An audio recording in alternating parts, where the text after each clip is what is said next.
Life में जब भी हमें कोई डिसीज़न लेना होता है जिसका रिज़ल्ट काफ़ी मतलब फॉर एग्जांपल अभी मैं सीए कर रही हूँ, तो 5 साल बाद ऐसे लगते हैं सीए बनने में, और 5 साल बाद आपका रिज़ल्ट आता है कि हाँ आप बन रहे हो कि नहीं।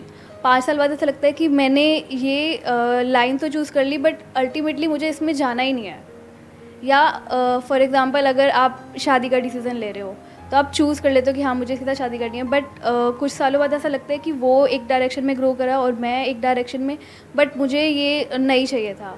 तो वो जो लाइफ के ऐसे बिग डिसीज़न होते हैं जिसका रिज़ल्ट इतने सालों बाद आता है, वो डिसीजंस कैसे लेने होते हैं, मतलब क्या चीज़ें सोच के वो सब डिसीज़न हम ले सकते हैं? ऐसा करियर में होता है, रिलेशनशिप में होता है, इनफैक्ट कहाँ नहीं होता है। हर जगह ही होता है। एक मिनट में लगता है लाइफ बहुत बढ़िया है, अगले मिनट में लगता है कि लाइफ बहुत ही बेकार है।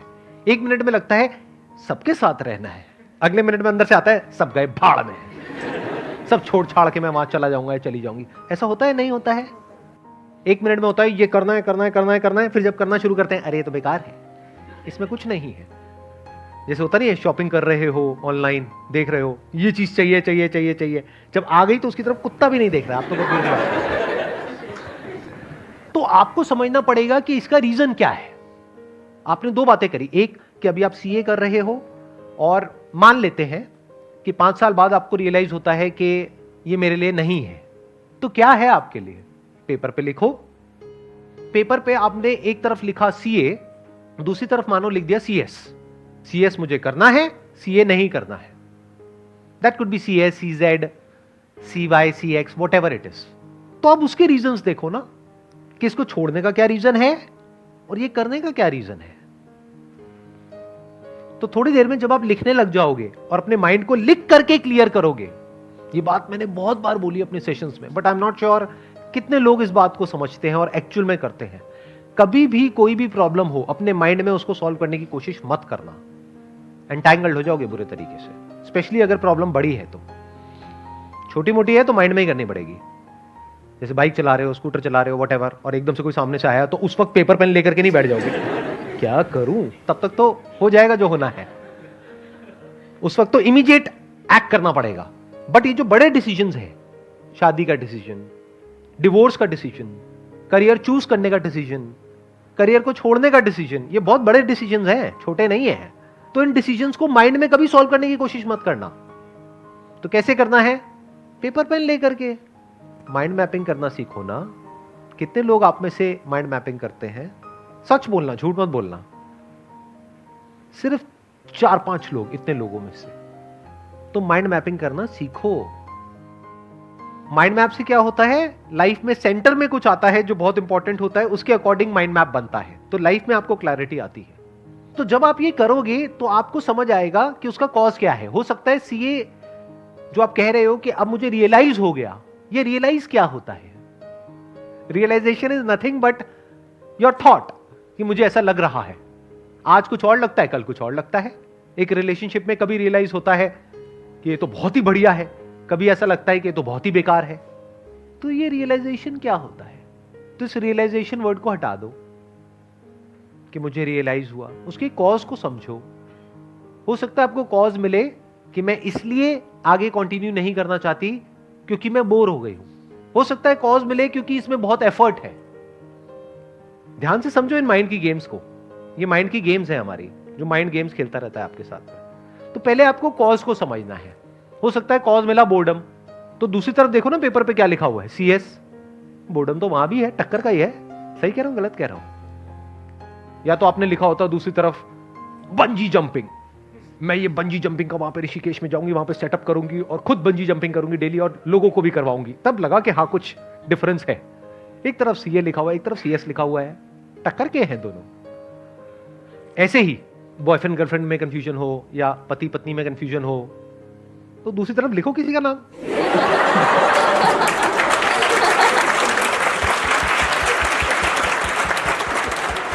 फिर थोड़ी देर में आपको पता है क्या रियलाइजेशन आएगा। Realisation, the real realisation. ये भी खच्चर, वो भी खच्चर, क्या फर्क पड़ता है? और मैं भी खच्चर, तो क्या फर्क पड़ता है? इस मंत्र को पकड़ना सीखो, लाइफ में बहुत काम आएगा। जहां पे आपको कुछ लॉन्ग टर्म तक सस्टेन करना है। शॉर्ट टर्म में मंत्र काम नहीं आएगा, वैसे शॉर्ट टर्म में भी आ जाएगा काफी केसेस में, बट लॉन्ग टर्म में मंत्र बहुत काम आता है। कि क्या फर्क पड़ता है। हम सब अपने थॉट्स के हिसाब से चलते हैं, फीलिंग्स के हिसाब से चलते हैं, जो हमें लगता है अपने बिलीफ्स उसके हिसाब से चलते हैं, और सब कुछ ही लिमिटेड है। हर जगह क्लैशेस हैं, कॉन्फ्लिक्ट्स हैं, तो कोई भी परफेक्ट नहीं है। अगर कभी गलतफहमी होती है ना कि अगर मैंने सीए छोड़ दिया तो मैं ये करूंगी, तो वो लोग जो वो कर रहे हैं उनको जा करके देख लो, वो गलतफहमी दूर हो जाएगी। आप कहोगे यही बेटर है। लगता है ना कि उसकी पड़ोसी की लाइफ बढ़िया है, तो कहीं कोई छुपा हुआ कैमरा फिट कर दो उनके घर में, 2 दिन में आपकी गलतफहमी दूर हो जाएगी। लिविंग रूम में करना, बेडरूम में नहीं। सबको सब कुछ नहीं मिलता है। प्रवचन शुरू कर दूं मैं? भाग्य पे बहुत कुछ निर्भर करता है। ये मैंने बोला मजाक में, लेकिन मजाक नहीं है। अब आप कहोगे सर आप तो बोलते हो कि हमारा भाग्य हमारे हाथ में होता है, ये भी सच है। भाग्य हमारे हाथ में नहीं होता, ये भी सच है। अब आप कंफ्यूज हो जाओगे, आप कहोगे क्या मतलब, एक बात करो ना। अरे भाई साहब, लाइफ में ऐसा नहीं होता है जैसा आप सोचते हो। क्लियर कट आंसर नहीं होता है। एक स्टैंड पॉइंट से देखोगे तो आपका भाग्य आपके हाथ में नहीं है। जैसे आपने अपने माँ बाप को चूज किया, यस और नो? किसी ने किया तो नहीं है ना? नहीं, बड़े बड़े खुराफाती आ जाते हैं यहाँ पर, वो कुछ भी बोलने लग जाते हैं आकर के। सर मैंने ना अपनी शक्तियां इस्तेमाल करी जब मैं पेट में भी नहीं था। मैंने पेट को खुद चुना, मुझे इस पेट में जाना है अपने पिछले जन्म में, और मैं वहीं आया जहां मैं आना चाहता था। बहुत कुछ होता है जो हमारे हाथ में नहीं होता है। जैसे पेरेंट्स हमने चूज नहीं किए हैं, वो हमारा भाग्य है। अब अपने पेरेंट्स के बारे में जैसे आप सोच रहे हो, उसकी वजह से आपको अच्छा लग रहा है या बुरा लग रहा है, ये भी भाग्य है। तो एक है पेन और प्लेजर, एक है सुख और दुख। आपका जो सुख है और दुख है वो काफी हद तक आपकी थिंकिंग पे डिपेंड करता है। मैंने काफी हद तक इसलिए लगा दिया बीच में क्योंकि वहां पर भी एक्सेप्शंस हैं। अगर मैं ये कह दूंगा कि पूरी तरह से आप पे डिपेंड करता है तो ये बकवास है।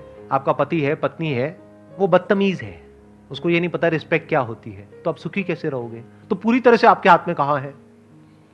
तो एक स्टैंड पॉइंट से देखा जाए तो भाग्य आपके हाथ में बिल्कुल भी नहीं है। आप यहां से बाहर जा रहे हो, कोई आया और आकर के एक्सीडेंट हो गया, आपकी कोई गलती नहीं है, इसको आप भाग्य बोल सकते हो जो आपके हाथ में नहीं है। जैसे कोई अमीर घर में पैदा हुआ बच्चा, कोई गरीब घर में पैदा हुआ, ये क्या है? भाग्य। Related to what? Pain and pleasure. जो अमीर घर में हुआ उसको हर तरह के प्लेजर्स मिलेंगे, और जो गरीब घर में पैदा हुआ उसके पास खाने के लिए भी कुछ नहीं है। वहां क्या है? पेन है। और प्लेजर कहां है? जो एक वेल ऑफ घर में पैदा हुआ है, वहां पे हर तरह का कंफर्ट है, सब कुछ है जो चाहिए। लेकिन उसके बाद भी वो जो बच्चा है जो गरीब घर में पैदा हुआ, उसकी थिंकिंग ऐसी है कि वो लाइफ में आगे बढ़ता चला जा रहा है, ग्रो करता चला जा रहा है, सीखता चला जा रहा है, और अपना रास्ता खुद बना रहा है, और अपनी जिंदगी से खुश है। दूसरी तरफ से वो जो अमीर घर में पैदा हुआ, वो अपने बाप का सारा पैसा उड़ा रहा है, बाहर से हंसता है लेकिन अंदर से बहुत ज्यादा परेशान है। किसकी वजह से है? उसकी थिंकिंग की वजह से। दुख होता है थिंकिंग की वजह से, दर्द होता है बॉडी की वजह से और हमारे सराउंडिंग्स की वजह से, बीमारियों की वजह से। सुख दुख होता है थिंकिंग की वजह से। अभी आप सही सोचने लग जाओ, सुखी हो जाओगे, गलत सोचने लग जाओ, दुखी हो जाओगे। अभी सही और गलत क्या है? शादी करने से पहले सोच लो जितना सोचना है, एक बार कर ली तो मतलब अपने डिसीजन को बार बार बोलो, थोड़ा सा दिमाग लगाओ। सही सोच क्या है और गलत सोच क्या है? मैंने क्या कहा? फॉर्मूला क्या है? सही सोच की वजह से हम सुखी होते हैं, गलत सोच की वजह से दुखी होते हैं। तो पहले जितना सोचना है सोच लो। वो भी आपको लग रहा है कि मैं सोच करके शादी कर रही हूं, उसमें भी भाग्य का बहुत बड़ा रोल है। क्योंकि आप कब कहां किसको मिले और फिर मिल करके कब किसको किसकी आदत पड़ गई पता ही नहीं लगता है। लाइफ ऐसी तो होती है। फिर सही गलत समझ नहीं आता है जब दिल का मामला होता है।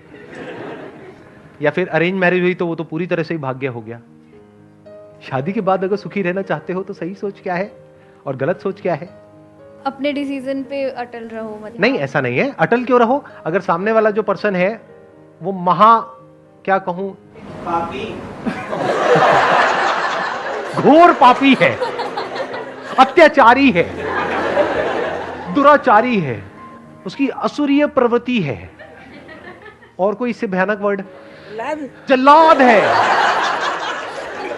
बट जल्लाद होने में क्या बुराई? वो तो बेचारा किसी के कहने पे किसी को फांसी दे रहा है। जल्लाद is not a negative word. हाँ, जल्लाद उस वे में नेगेटिव है कि भाई मारता है अपने मजे के लिए। आप मान लो ऐसा कुछ है तो उसके साथ रहना थोड़ी है। उसको पुलिस के हवाले करो और निकलो उस घर से। या उसको निकालो, सीधी बात है ना। बट मान लेते हैं मैंगो पीपल टाइप का कोई बंदा है, मतलब जैसे लोग यहां पर बैठे हुए हैं, वैसे पता नहीं लगता किसी को देख करके कि ये सब जो मैंने कहा उसमें से कौन है जो यहां पर बैठा हुआ है। मान लेते हैं कि एक नॉर्मल इंसान है। नॉर्मल क्या होता है? जिसमें कुछ पॉजिटिव है, नेगेटिव है, कभी खुश है, कभी दुखी है, ना एक्सट्रीम में अच्छा है ना एक्सट्रीम में बुरा है। एक्सट्रीम में अच्छे वाले लोग भी बड़े खतरनाक होते हैं, एक्सट्रीम में बुरे तो बात हो ही गई है, तो बीच में कहीं पे है। तो अब सही सोच क्या है? इम्परफेक्शंस को एक्सेप्ट करना, मतलब जैसे मुझ में भी कुछ अच्छी बुरी चीज़ें हैं तो सामने वाले की भी अच्छी बुरी चीज़ें, और क्या फ़र्क पड़ता है। क्या फर्क पड़ता है? बस ये गोल्डन मंत्र को पकड़ लो कि कभी उसकी कुछ हरकतें होंगी, आपको गुस्सा आ जाएगा, आप गुस्सा करोगे तो वो भी गुस्सा करेगा, क्या फर्क पड़ता है? चीख चिल्लाहट हो जाएगी, क्या फर्क पड़ता है? थोड़ा एक आध बर्तन वर्तन टूट जाएंगे, क्या फर्क पड़ता है? बर्तन और आ जाएंगे, अगले दिन फिर नॉर्मल हो जाओ। मैं आपको सही बातें बता रहा हूं, प्रैक्टिकल बातें, थियोरेटिकल बातें नहीं। जैसे कुछ लोग होते हैं ना, वो बैठ करके बोलते हैं नहीं नहीं बस अपने मन को ऐसा आप करो, वैसा करो, ये करो, वो करो। अरे ऐसा नहीं होता है रियल लाइफ में। रियल लाइफ में बता रहा हूं क्या होता है, लड़ाई झगड़ा, ये वो, थोड़ा बहुत कहा सुनी, और जब बोलने पे आते हैं तो पता नहीं क्या क्या बोल जाते हैं। आप हूं तो कर रहे हो, लेकिन शादी नहीं हुई आपकी अभी, तो आपको नहीं पता है क्या क्या बोल जाते हैं, किस किस हद तक बोल जाते हैं। सर अगर वो चीट कर रहा हो तब भी यही मंत्र रखना है। मैंने कब बोला? वो तो उनमें से किसी कैटेगरी में आ गया ना। अय्याश है, धोखेबाज है, बेवफा है। कुछ वर्ड छूट गए होंगे, अभी भी आप समझ लेना इशारों में कि अगर ऐसा कोई है तो छोड़ दो। बट अगर मैं कह रहा हूं ना बीच में कहीं पर है, नॉर्मल इंसान है, बेचारा है, आप बेचारी हो, ठीक है, क्या फर्क पड़ता है? तो ऐसे जब आप समझ लेते हो चीजों को और ऐसे सोचने लग जाते हो तो अब आप चिल हो जाते हो। चिल पता है ना क्या होता है? क्या होता है? एक ना तो एक्सट्रीम मतलब किसी भी इमोशन को एक्सट्रीमली नहीं लेना। अब फालतू की एक्सपेक्टेशंस ही नहीं है ना माइंड में।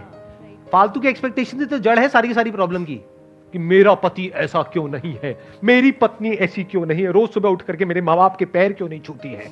अरे वो सुबह उठती ही नहीं है टाइम से।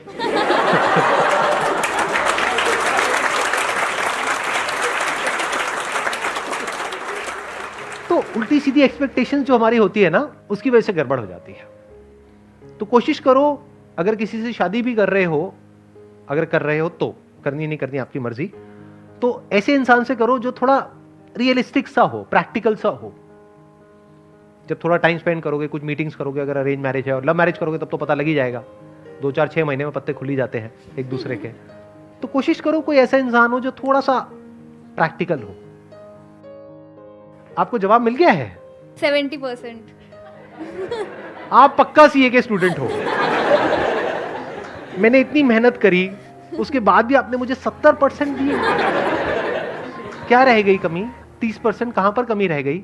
जैसे आपने बोला कि जब हमें कोई करियर वगैरह चूज़ करना है तो पॉइंट्स नोट कर लो और कंपेयर करो, तो कंपैरिजन भी तो हमारे इमोशंस से उठ के ही आएगा। इमोशंस को हटा दो। जब आप लिखते हो तो इमोशंस हट जाते हैं। ये भी आपको एक बहुत बड़ा सीक्रेट बता रहा हूं। इमोशन सारे यहां पर है, फीलिंग्स में आप ट्रिगर होते रहते हो, तरह तरह का केमिकल लोचा होता है, तरह तरह की सेंसेशंस होती हैं, उसके अकॉर्डिंग सब कुछ चल रहा होता है। जब लिखने पे आते हो तो प्रैक्टिकल हो जाते हो। जैसे एग्जाम से पहले इमोशंस अपनी चरम सीमा पर होते हैं, मतलब अंदर बहुत ज्यादा डर लग रहा होता है, एक्साइटमेंट हो रहा होता है, तरह तरह के इमोशंस अंदर चल रहे होते हैं, पता नहीं क्या होगा क्या नहीं होगा। जब एक बार वहां पर आप चले जाते हो और लिखना शुरू कर देते हो, उसके बाद इमोशंस कहां होते हैं? कभी ऑब्जर्व किया है इस चीज को? मतलब सिर्फ मैं कह रहा हूं तब यस बोल रहे हो या एक्चुअल में ऑब्जर्व किया है? एक्चुअली ऐसा होता है। समझ गए ना मैंने क्या बोला है? तो लिखो। The moment you right it down, emotions खत्म हो जाएंगे थोड़ी सी देर में, मतलब 2-4-5 मिनट तक रहेंगे। लेकिन अगर आप 1-1.5 घंटा, 2 घंटा, 4 घंटा कहीं पीसफुल सी जगह पर बैठे हुए हो, हल्का सा कोई म्यूजिक लगा लिया है, माइंड मैपिंग कर रहे हो, या पेपर पे कुछ लिख रहे हो, कुछ ड्रॉ कर रहे हो, और कलरफुल स्केच पेन्स रख लो, उससे कुछ बना रहे हो, तो थोड़ी देर में आप देखोगे आप एक फ्लो की स्टेट में चले जाओगे। इमोशंस आपके ऊपर हावी होना बंद हो जाएंगे, आपके अंदर से ही आपको जवाब मिल जाएगा, क्लियर चीजें समझ आने लग जाएंगी, सॉल्यूशन समझ आ जाएगा कि अच्छा अब मेरे को ये छोड़ने का मन कर रहा है, छोड़ती नहीं हूं, कुछ और करने का मन कर रहा है, फॉर एग्जाम्पल डांस, म्यूजिक, एक बार जा करके देखती हूं। जब जाओगे, गाओगे और सारे बाहर भाग जाएंगे कमरा छोड़ करके, तो फिर वापस ये पे आओगे। अब कितने परसेंट मिले मेरे को? 100%। खुश रह सकते हैं। अगर ये हमको आ जाए तो हम सबके साथ में भी खुश रह सकते हैं। और अकेले का मतलब भी मैं यहाँ पे डिफाइन कर देता हूँ। अकेला मतलब ना आपके पास में कोई पर्सन है, ना कोई ऑब्जेक्ट है, यानी कि आपका मोबाइल। इसकी वजह से क्या हो रहा है कि हम लोग नाम के लिए तो जुड़ते जा रहे हैं पूरी दुनिया से, लेकिन अंदर से अकेले होते चले जा रहे हैं। ऐसा हो रहा है, नहीं हो रहा है? यस और नो? हाँ, कहने के लिए हम सबसे जुड़े हुए हैं, कहने के लिए हम हंस रहे हैं, हर तरह की स्माइली हमारे पास में है। हाँ, जैसी शक्ल नहीं भी बना पाते वैसी भी स्माइलीज हैं। मतलब we are just showing off कि हम बहुत खुश हैं, लेकिन अंदर ही अंदर डीप विद इन हम और अकेले होते चले जा रहे हैं, क्योंकि रियल कनेक्शंस मिसिंग है। अब इसको कभी प्रैक्टिकली आप करके देखना, जो बात मैं कह रहा हूं, तब आपको पता लगेगा कि ये लोनलीनेस हमारे अंदर कितना ज्यादा डीप होता चला जा रहा है। यानी कि कहीं पर जाकर के बैठ जाओ 1 घंटे के लिए, मोबाइल आसपास भी नहीं होगा। अब 1 घंटे तक सिर्फ बैठे रहो विदाउट डूइंग एनीथिंग, देखो क्या होगा। कभी कोशिश किया ये करने का? वहां से उठने का मन नहीं करेगा, माइंड बहाने नहीं ढूंढेगा, वहां से भागने के, बार बार मोबाइल की याद नहीं आएगी, बड़ा अनकंफर्टेबल फील नहीं होने लग जाएगा, मन नहीं करेगा छोड़ो ना किसी से बात करते हैं। सारे इंपॉर्टेंट काम तभी याद आएंगे। हाँ, सारे इंपॉर्टेंट काम तभी याद आएंगे जो बिल्कुल भी इंपॉर्टेंट नहीं है, क्योंकि इससे इंपॉर्टेंट क्या है? सोचो जरा, थोड़ा सा दिमाग लगाना। इसका मतलब क्या हुआ? अगर आप अकेले 1 घंटे तक अपने साथ नहीं रह सकते, आप खुद के साथ में बोर हो जाते हो, 1 घंटा भी खुद के साथ नहीं रह सकते, तो सोचो आप कितने बड़े बोरिंग इंसान हो। तो अगर आप अकेले में भी बोर ना हो, यानी खुद से बोर ना हो, that means there is something interesting in you. Sir हम 1 दिन कर सकते हैं, 2 दिन कर सकते हैं, 3 दिन, फिर दोबारा तो रूटीन वही आ जाता है, हमें मोबाइल की याद आनी शुरू हो जाती है फिर से। बल्कि आपने 1-2 दिन 3 दिन भी बहुत ज्यादा बोल दिया। हाँ, 1 मिनट कर सकते हैं, 2 मिनट कर सकते हैं, फिर 3 मिनट बाद फिर मोबाइल हमको अपनी तरफ खींच लेता है कि चल 1 मिनट के लिए देख लेता हूँ क्या हो जाएगा, और फिर वो वहां पे हम फंस जाते हैं। और इसकी वजह से क्या हो रहा है? हम बहुत ही रेस्टलेस होते चले जा रहे हैं, क्योंकि 1 मिनट के लिए भी टिक के बैठना तो हमें आता ही नहीं है। कोई ना कोई हमको चाहिए, कुछ ना कुछ चाहिए, और उन चीजों के हम गुलाम बने पड़े हैं। सर इंसान से ज्यादा उनकी इम्पोर्टेंस बढ़ गई है। हाँ, ऑब्वियसली है। हाँ, कि मोबाइल के पीछे मर्डर हो सकता है अगर मैं आपका मोबाइल तोड़ दूं अभी। अब बोलो यस सर, नो सर। सो ये जो लोनलीनेस है, इसका क्या सॉल्यूशन है? क्या लोनलीनेस में और सॉलिट्यूड में कुछ फर्क होता है, या दोनों एक ही चीज है? So solitude is when I want to be alone with myself. Maybe I want to think about my life, and I am happily alone that time. Like, but loneliness is that when I don't want to be alone, I want to talk to somebody, but I don't have anybody to talk to. Excellent. Let's give a big hand for her. Please answer. इन्होंने बड़ी अच्छी explanation दी कि loneliness is a negative term, यानी हमारी life में कुछ missing है, and solitude is a positive term when we are fulfilled being alone. कि ना आपके हाथ में मोबाइल है, ना कोई ऑब्जेक्ट है, ना आप टीवी देख रहे हो, फिर भी हम अपनी लाइफ से फुलफिल्ड है। We are happy being alone, that is a state of solitude. जितना हम एक्चुअल में जो होता है उससे कनेक्ट होते हैं, वो नहीं जो यहां होता है। जो यहां होता है और जो यहां होता है, उसमें फर्क देख पा रहे हो? यहां पर क्या है अभी इसी मोमेंट में? मैं बताऊं क्या है? आप सबके यहां पर क्या क्या है? मेरे बारे में कुछ ना कुछ सोच रहे हो, कुछ ना कुछ ओपिनियंस है आप लोगों के माइंड में। सबके सेम है या सबके अलग अलग है? सबके अलग अलग है। जहां पर भी अलग अलग कुछ होने की गुंजाइश है, जहां पर भी अलग होने की गुंजाइश है, all that leads to loneliness. ये बात मैंने बोली है, but I am not too sure कितना आप इसकी डेप्थ देख पाए। क्या हमको नेचर से, इस पूरे यूनिवर्स से जुड़ना है, या हम जुड़े ही हुए हैं? ये सिर्फ बोलने के लिए बोल रहे हो क्योंकि मैं पूछ रहा हूं, या एक्चुअल में देख पा रहे हो इसे? कि मैं, वो जो पेड़ दिख रहा है, या कोई फ्लावर दिख रहा है, या दूसरा कोई इंसान दिख रहा है, मेरे को उससे जुड़ना नहीं है, मैं जुड़ा ही पड़ा हूं। जो जुड़ा हुआ है वो खुश है। इस जुड़ने को ही योग बोलते हैं। योग का मतलब होता है यूनियन, और अलग होने को दुख बोलते हैं। अलग होना मतलब लोनलीनेस। लोनलीनेस का मतलब क्या है? कि आप चाहते हो कि वो इंसान आपके साथ में रहे, लेकिन वो नहीं चाहता। अब आप कहते हो नहीं नहीं नहीं, नहीं ऐसा क्यों नहीं हो रहा? I want that thing to happen, लेकिन वो नहीं हो पा रहा है। 1 मिनट रुक जाओ, अब अगर सुसु आए तो हाथ ऐसे करना। मैं कहूंगा बोलने के लिए तब बोलना है, एक फ्लो है, उसको बीच में खराब मत करो। सुनो, अगर इस सच को आप देख लो, यानी कि जितना हम झूठ में जीते हैं, ये सब क्या है, मोबाइल फोन की दुनिया, सब झूठ नहीं है। फेसबुक पे सब ऐसा खिलखिलाते हुए अपने आप को दिखा रहे हैं कि उनसे ज्यादा बढ़िया लाइफ तो किसी की है ही नहीं। आप देख रहे हो एक से एक पिक्स आ रही है, I am having the best time of my life, what a hubby, what a chubby, what a ये, व्हाट अ वो।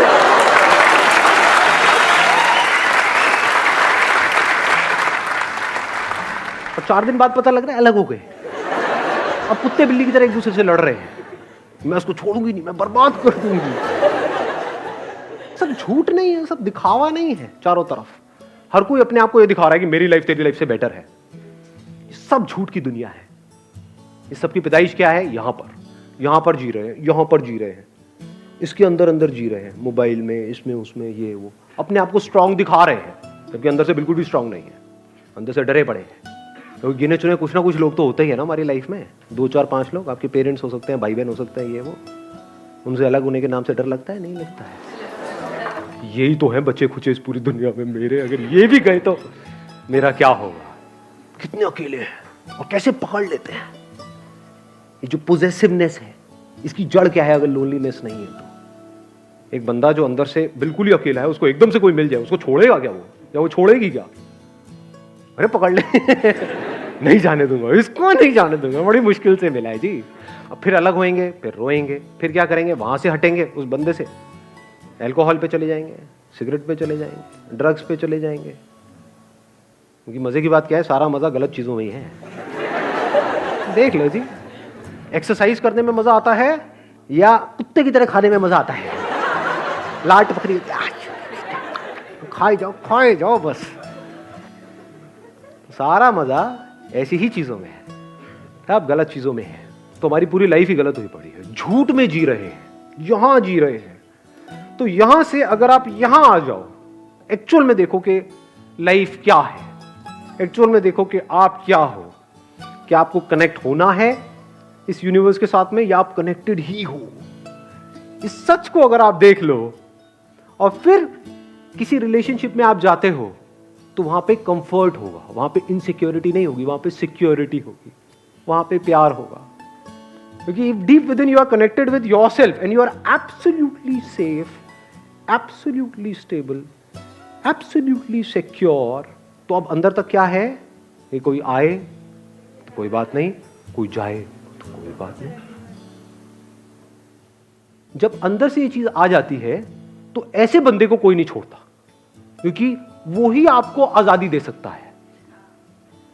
Only that person can give you freedom who is free. जो खुद बंधा पड़ा है वो आपको क्या फ्रीडम देगा?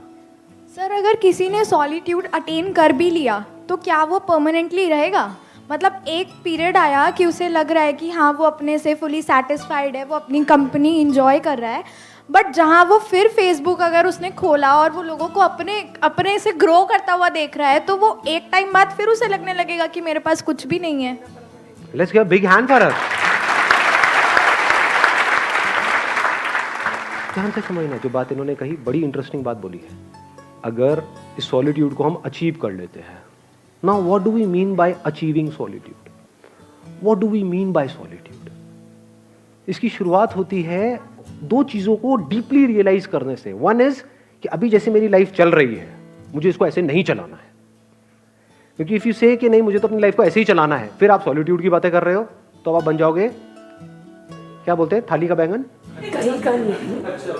धोबी के कुत्ते, ना घर के ना घाट के, ना इधर के रहोगे ना उधर के रहोगे। ऐसे बहुत लोग हैं जो सो कॉल्ड घर बार छोड़ करके स्पिरिचुअल यहां पे जा करके धक्के खा रहे हैं। कपड़े बदल देते हैं, माइंड वो का वही रहता है। एक्चुअल में क्या है, कपड़े जैसे मर्जी हो, माइंड चेंज होना चाहिए ना। इट्स ऑल अबाउट हमें सोच को बदलना है। यही हम गलती करते हैं ना, उसके बिहेवियर में ये प्रॉब्लम है, वो गंदा आदमी है, वो घटिया है, वो ऐसा कैसे, सारी उंगली यही रहती है, यहां तो कभी आती ही नहीं है।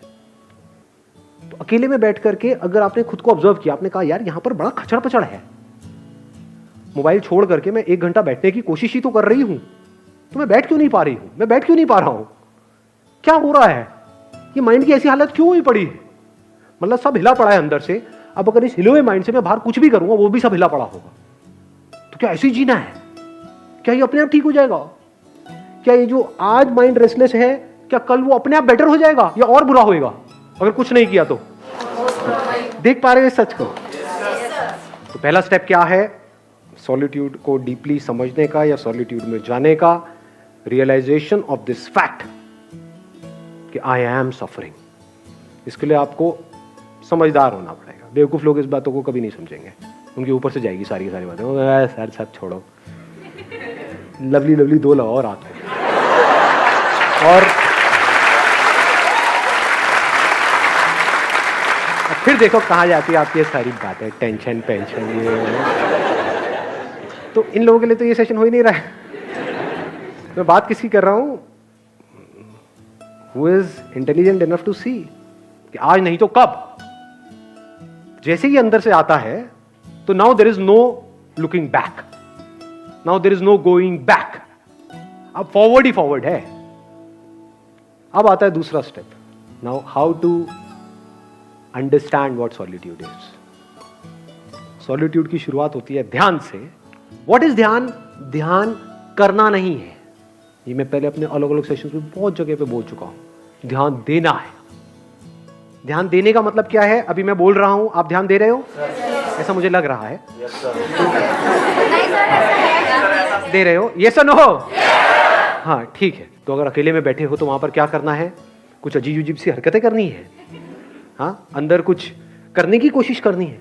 कुछ नहीं। ध्यान देना है इस सच की तरफ, जो सच में बार बार अपने अलग अलग सेशंस में बोल रहा हूं कि आपको इस पूरे यूनिवर्स से जुड़ना नहीं है, आप जुड़े ही पड़े हो। ध्यान दो इस बात की तरफ जी कि आपका इस यूनिवर्स से क्या कनेक्शन है, कनेक्शन है या नहीं है।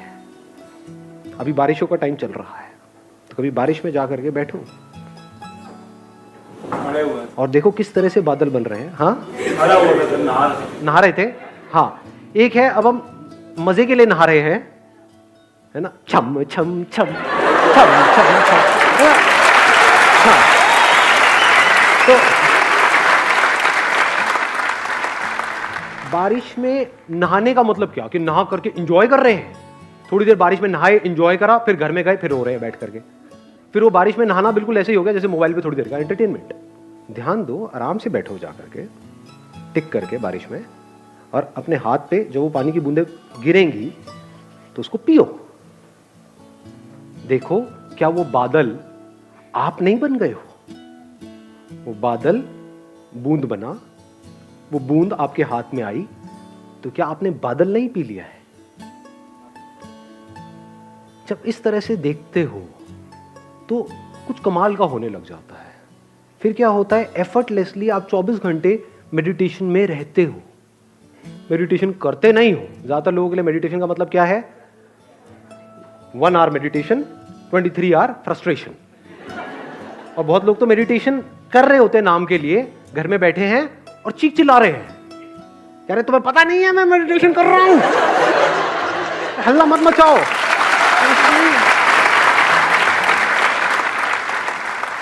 जब भी आप जो भी कुछ कर रहे हो उसको ध्यान से करो, अपनी पूरी अवेयरनेस से करो, पूरी अटेंशन से करो।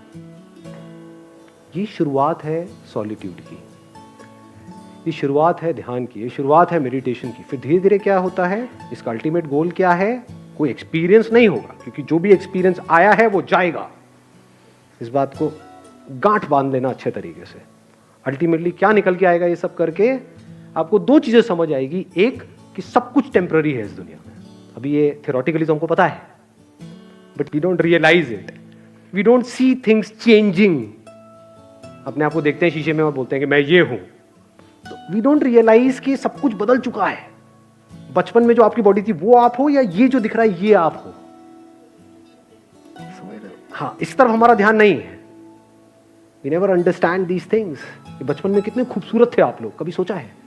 अभी क्या हालत हो गई है?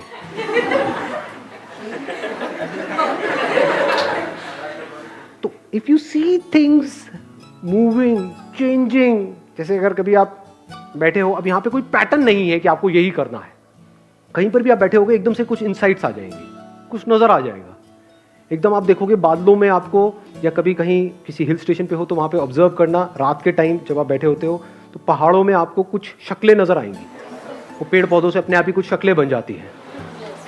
अब वो शक्ल वहां नहीं है, वो यहाँ है। ऐसे ही क्लाउड्स के साथ होता है, क्लाउड्स में आप देखोगे अच्छा वो नजर आएगा, वो आएगा, थोड़ी सी देर बाद आप देखोगे कुछ सेकंड्स बाद वो गायब। तो आपको क्या समझ आता है, दो तरह की चीजें हैं इस दुनिया में, एक है जो टेम्पररी है, यानी जो आ रहा है और जा रहा है, और कुछ ऐसा है जो परमानेंट है। यानी टेम्पररी मतलब क्या, जो पैदा हुआ और मरा, और परमानेंट मतलब क्या, जो ना पैदा हुआ ना मरा लेकिन है, वो परमानेंट है। तो जैसे जैसे इस सॉलिट्यूड में आप गढ़ते चले जाते हो तो आपको ये समझने में देर नहीं लगती, ये सब जो आना जाना चल रहा है ये मुझ में चल रहा है। मैं मतलब क्या, अवेयरनेस। कुछ सेंसेशंस आती हैं चली जाती हैं, कुछ फीलिंग्स आती हैं चली जाती हैं, इमोशंस आते हैं चले जाते हैं, थॉट्स आते हैं चले जाते हैं, ये आना जाना चलता ही रहता है और ये चलता ही रहेगा। लेकिन जिसमें आ जा रहा है वो मैं हूं, वहां पर आप में और मुझ में कोई फर्क नहीं है। लोग बोलते हैं मेरी अवेयरनेस है, तेरी अवेयरनेस है। What do you mean by that? ये जो बॉडी में पानी है वो मेरा पानी है, ये इसका पानी है, क्या ये सच है या झूठ है, या पानी पानी है? ज्यादा हो गया, आया समझ में मैंने क्या बोला है? आपकी बॉडी में पानी है, मेरी बॉडी में भी पानी है, क्या ये पानी मेरा है, वो पानी तेरा है? अगर एक पानी में हम दोनों ने मिल करके पिया, आधा तूने पिया आधा मैंने पिया, तो अब ये पानी क्या हमारा है? किसका है ये पानी? तेरा है, मेरा है, किसी के बाप का है, किसका है ये पानी? किसी का नहीं है, और पानी सबका है। तो ये जो हम कब्जा करते हैं कि मैं हूं, ये तू है, इसी वजह से हम दुखी रहते हैं। ये मैं ही तो लोनली है ना, ये मैं यहीं पर फंसा पड़ा है, और यहां भी क्या, यहां फंसा पड़ा है, यहां फंसा पड़ा है। अगर मैं यहां से निकल जाए, मतलब थॉट के लेवल पे ये समझ जाए कि मैं कहीं भी फंसा हुआ नहीं हूं। जैसे अभी पानी का एग्जांपल मैंने दिया, क्या उस एग्जांपल से आप इसको रिलेट कर सकते हो कि अभी आप भी देख रहे हो मुझे, मैं आपको देख रहा हूं, इस देखने को अवेयरनेस बोल सकते हैं? आप भी मुझे देख रहे हो, मैं भी आपको देख रहा हूं, आप भी मुझे सुन रहे हो, मैं भी आपको सुन रहा हूं। ये जो सुनना चल रहा है, जिसको हम अवेयरनेस बोल सकते हैं, कॉन्शियसनेस, क्या यहां से जो सुना जा रहा है वो मेरी अवेयरनेस है, और वहां से जो सुना जा रहा है वो तेरी अवेयरनेस है, या अवेयरनेस अवेयरनेस है? अवेयरनेस में मैं और तू कहां है? तो ये आपका पॉइंट ऑफ व्यू खत्म हो जाता है। नहीं तो हम हमेशा सामने वाले को अपने पॉइंट ऑफ व्यू से देखते हैं, उसको अपने पॉइंट ऑफ व्यू से समझते हैं, उसको अपने पॉइंट ऑफ व्यू को समझाना चाहते हैं। अब आपको कोई पॉइंट ऑफ व्यू है ही नहीं, इसको प्यार बोलते हैं। फिर नो पॉइंट। इस बात की गहराई देख पा रहे हो? सब कुछ बनेगा मिटेगा, at a micro level, at a macro level, सब कुछ बनता रहेगा मिटता रहेगा, नौटंकियां चलती रहेगी, दो पास आते रहेंगे, दूर होते रहेंगे, ये सारी कहानियां चलती रहेंगी, लड़ते रहेंगे, ये करते रहेंगे, लेकिन अवेयरनेस वही की वही है। And I am that.